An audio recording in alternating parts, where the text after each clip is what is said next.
Bienvenue sur Géopolitis. Vous prendrez bien un café avec du sucre ou alors une petite carafe de limonade, mais sans alcool. En tout cas, si vous avez soif de connaissances, sachez que tous ces mots, café, carafe, limonade ou alcool, tous sont des mots d'origine arabe. Ces mots, ce sont autant d'apports à l'Occident en provenance de cette brillante civilisation arabo-islamique, cette civilisation qui a transmis, inventé et magnifié tant de disciplines entre, disons, le 8e et le 13e siècle. Mais il n'y a pas que les mots, il y a les mathématiques, le calcul, nos chiffres arabes, il y a l'astronomie, la chimie, la médecine, la philosophie et la géographie. Géopolitis, qui existait peut-être déjà autour de l'an 1000, décrypte ce que l'Occident doit à l'Orient. Prenez le Coran.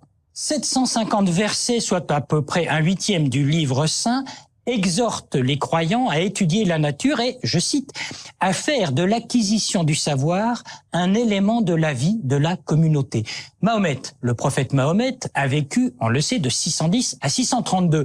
Après lui, ce furent 6 siècles de réel épanouissement intellectuel, scientifique et culturel, car après de grandes conquêtes territoriales, la civilisation arabo-musulmane s'est développée dans une phase de prospérité matérielle et intellectuelle extraordinaire. Dans la région d'Andalousie, c'est lors de cette phase de prospérité que les savants de l'époque accomplirent un acte déterminant. Ils traduisirent en arabe les manuscrits scientifiques et philosophiques de toute l'Antiquité, qui étaient alors en langue grecque. Platon, Ptolémée ou Aristote.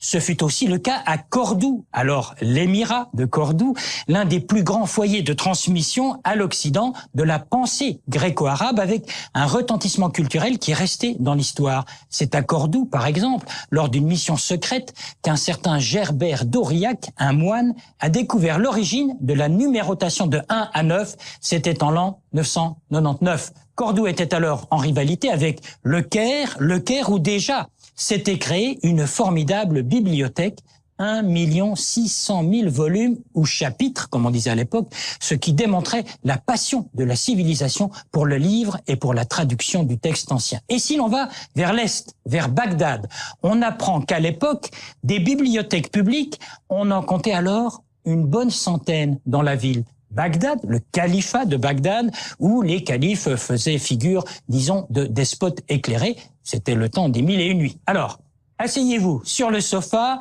ou dans l'alcôve, venez jouer aux échecs sur le satin du divan, rien que des mots qui nous viennent de Bagdad, du Caire ou de Samarcande.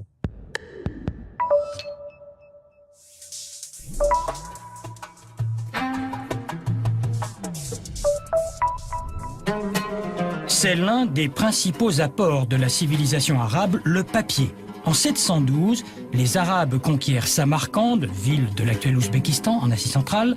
C'est là que l'on va maîtriser l'art de battre le lin de manière à en faire une sorte de pâte qui progressivement va remplacer le velin et le parchemin. En 794, on installe une première manufacture de papier à Bagdad. Parallèlement, la civilisation arabe développe toute une technique d'illustration et d'enluminure. On traite d'abord des ouvrages de médecine, de zoologie et d'astrologie. Le Coran, bientôt, fera l'objet d'enluminures remarquables. La tradition veut que l'écriture soit un don de Dieu. Dès lors, recopier le Coran, c'est entrer en contact avec le divin.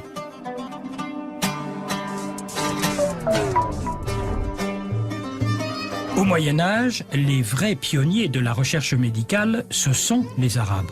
En premier lieu, ce sont eux qui ont gardé, conservé et transmis les savoirs de l'Antiquité. C'est grâce à eux que nous connaissons les enseignements d'Hippocrate. Il semble que les Arabes aient repris la théorie dite des 4 humeurs, à savoir que la maladie résulte en fait d'un déséquilibre entre la bile, le flegme, le sang et l'atrabile. La médecine consiste alors à rétablir cet équilibre par des remèdes et aussi par une alimentation appropriée. On peut citer une encyclopédie médicale de l'époque, celle dite d'Avicenne, qui répertorie près de 800 remèdes. Avicenne, qui était iranien et qui a vécu il y a exactement 1000 ans, est en fait le premier médecin qui a décrit avec autant de précision des maladies comme la méningite ou la pleurésie.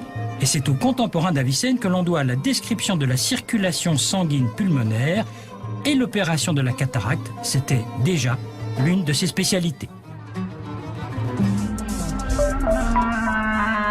Jusque-là, en Europe, on utilisait les chiffres romains. Et c'est au Maghreb que l'on allait mettre au point les chiffres dont nous nous servons aujourd'hui, les chiffres arabes, de 1 à 9. Coup de génie, les mathématiciens de l'époque, qui n'avaient d'ailleurs pas ce titre, ont décidé de prendre le 0, qui était d'origine indienne, et de lui conférer le statut de nombre, ce qui n'avait rien d'évident à l'époque. Tout le calcul devenait simple, avec non seulement les chiffres, mais les positions des nombres dans un ordre défini, les unités, les dizaines, les centaines, les milliers, etc. Du coup, on rendait quasi immédiate la possibilité de faire les 4 opérations de base du calcul.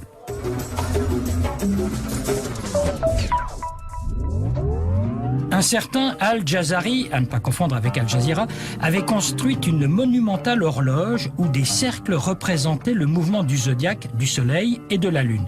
L'astronomie a toujours passionné la civilisation arabe qui avait non seulement intégré mais encore développé les découvertes de grands anciens comme Ptolémée. C'est ainsi que se sont matérialisées les cartes du ciel et que se sont perfectionnés des instruments de mesure et d'observation comme l'astrolabe. Et comment oublier que ce sont ces savants arabes qui ont imaginé le plus vieil outil pédagogique de l'astronomie, le globe céleste. L'astronomie, le calcul, la médecine, le papier comme support, autant de disciplines maîtrisées par cette civilisation arabo-musulmane.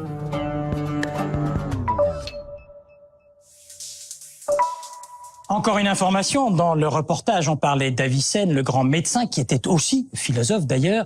Eh bien, renseignement pris, on s'est aperçu que son enseignement a été dispensé à la Sorbonne continuellement entre le XIe et le XVIIe siècle. Bravo. L'invité de Géopolitis, Alain Bittard, qui est l'animateur de la librairie arabe L'Olivier, ici à Genève, puis vous avez été associé aussi à l'édition arabe du Monde diplomatique. On a l'impression qu'on découvre la Lune. Tout d'un coup, là, on se rend compte de tout ce que cette civilisation nous a apporté, je dis nous, à l'Occident. Comment vous expliquez cet oubli, si j'ose dire? Je l'expliquerai par les vagues qui se suivent. Disons, on a eu, avant l'Andalousie, on a eu la Mésopotamie. Et on oublie aujourd'hui aussi qu'en Mésopotamie, Bagdad avait 1 million d'habitants à l'époque où la plus grande ville européenne en avait 50 000. Disons, les Arabes, à mon avis, n'ont pas apporté eux-mêmes, disons... Ils ont transmis, je crois. Ils ont transmis. Ouais. Disons, au moment où le nord de la Méditerranée... l'Empire romain s'est disloqué sous les attaques des barbares, etc. Les Arabes évoluaient à travers les cultures précédentes. Les Romains, la culture grecque, la byzantin, mésopotamien, hébreu, et, disons, sont arrivés en Andalousie. Et en Andalousie, je dirais, ce n'est pas forcément les Arabes tout seuls qui ont fait ça. Disons, c'était... l'ouverture, le passage entre les différentes cultures, la tolérance, si on veut, disons au niveau des idées, qui a fait. Et puis, il y a eu un repli. Il y a eu un repli. Qui était dû à quoi, ce repli? Le repli a été dû au moment où les puissances, je dirais, d'Occident, le catholicisme s'unifiait, et les Arabes se divisaient à ce moment-là, et il y a eu une sorte de d'éclatement de ces empires successifs. On sait que toute hégémonie se termine aussi. Tout à fait, hein. Tout à fait. Il y a eu l'empire, il y a eu la Grèce, il y a eu Rome. Mais je reviens à ma toute première question. On sait qu'il y a tout cet acquis. Pourquoi, de nos jours, en 2011, on fait semblant de le redécouvrir? Alors, si vous me posez la question en 2011, je vais y venir en passant par, disons, il y a eu des échanges très importants avec le monde arabe, avec l'islam, au moment où les commerçants allaient, les commerçants anglais, français, allaient à la découverte de ce monde et allaient jusqu'en Inde. Et là, il y avait des échanges, et il y avait une sorte de respect. Mais je crois qu'il y a eu fondamentalement une sorte d'opposition au niveau des religions. De la même façon qu'on a connu à un moment donné des affrontements mais terriblement sanglants entre les protestants et les catholiques, disons, l'islam se retrouvait rejeté, disons, et le monde arabe aussi, et il s'est replié aussi de lui-même. On voulait quoi? Gommer le côté culturel de l'islam et garder le côté religieux pour s'en servir comme on voulait? C'est un petit peu ça votre interprétation? Je dirais que je ne suis pas sûr qu'on ait réellement voulu le gommer. Mais ça s'est fait. Les empires qui quelque part disparaissent laissent peu de traces, et ce n'est que au fur et à mesure que l'on s'y réintéresse et que l'on redécouvre cette histoire. Ce passé. Tout à fait. Alain Bittard, on est en 2011, au moment où il se passe tant de choses dans le monde arabe. C'est utile de revenir tout cet apport de civilisation, de culture, de science tout à fait extraordinaire. Je pense qu'il Qui peut se servir dans un sens ou dans l'autre de cette argumentation culturelle? Je pense que tout le monde. Disons, de la même façon que les deux rives de la Méditerranée ne peuvent pas vivre l'une sans l'autre, de la même façon, tous les échanges culturels qui ont eu lieu, y compris à la période andalouse, parce que qu'est-ce qui s'est passé? Disons, c'est qu'il y a des ouvrages qui étaient perdus en grec, qui ont été traduits en arabe, qui ont été redécouverts ensuite en latin, et qui ont permis, disons, un mouvement des apports culturels. Et de la même façon, aujourd'hui, avec la montée de la Chine, avec la montée d'autres pays, on va avoir d'autres bouleversements qui vont se passer au niveau culturel. Je ne crois pas que ce soit statique. Alors ça veut dire qu'en gros, il n'y aurait heureusement pas de choc de civilisation, mais simplement une juxtaposition, et puis chacun se complète? C'est heureux, ça, finalement. Écoutez, moi, je crois que le choc des civilisations Dieu sait qu'on en a parlé depuis 10 ans. Hein. Tout à fait, fait partie d'un certain choix politique, disons, de rapports que nous avons. Tant qu'il y a eu du commerce équitable et des échanges de type équitable, disons, on a toujours réussi à s'entendre entre les civilisations. Dès lors où les rapports commerciaux deviennent plus dominateurs, à partir de ce moment, on a tendance à oublier que l'autre a quelque chose à nous apporter.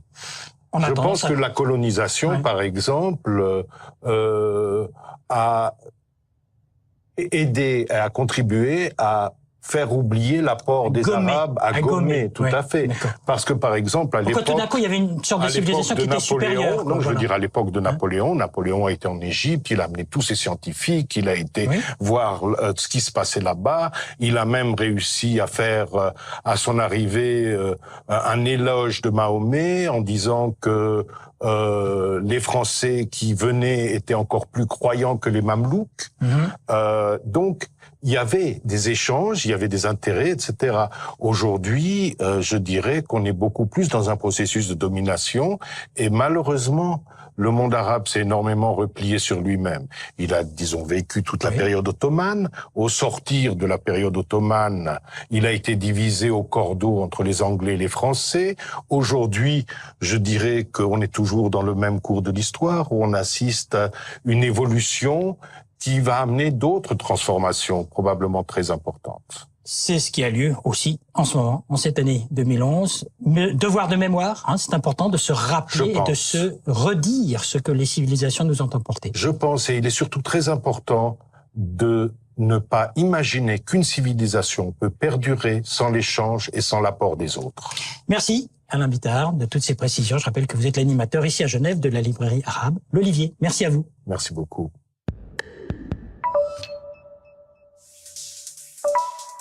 Et si l'on parlait une minute des chrétiens d'Orient et de tout ce que ces chrétiens-là ont apporté à ces pays qui sont les leurs et depuis si longtemps, à un moment de l'histoire où les massacres et les brimades de chrétiens se multiplient en Irak, en Égypte, en Turquie et ailleurs, on entend parfois des propos du genre « ils n'ont qu'à partir ou à rentrer en Occident ». C'est une affirmation hâtive, erronée, gratuite et pour tout dire insultante. Les chrétiens d'Orient sont chez eux en Orient. Il y a des siècles qui existent et coexistent en Orient, les églises syriaques, byzantines, maronites, chaldéennes, melkites ou coptes. Et ce sont ces chrétiens qui ont apporté au monde arabe tant de plus-value en termes de vision politique, de rêve de démocratie, et c'est un fait de définition d'un monde arabe unifié. Une contribution historique souvent passée sous silence. Oublier l'apport des chrétiens d'Orient à l'Orient, c'est aussi coupable que de mésestimer ce que l'Occident doit à l'Orient. Et sur la page web, préparée par David Nicole, le forum où vous posez vos questions à notre invité, ce que l'on dit et voit sur la toile de cette culture arabo-musulmane, des éléments cartographiques, vus du passé ou comment on a jugé tout cet apport culturel, les nombreux sites internet sur ce thème, les éditions de Géopolitis à disposition. Et vous êtes toujours les bienvenus sur Géopolitis.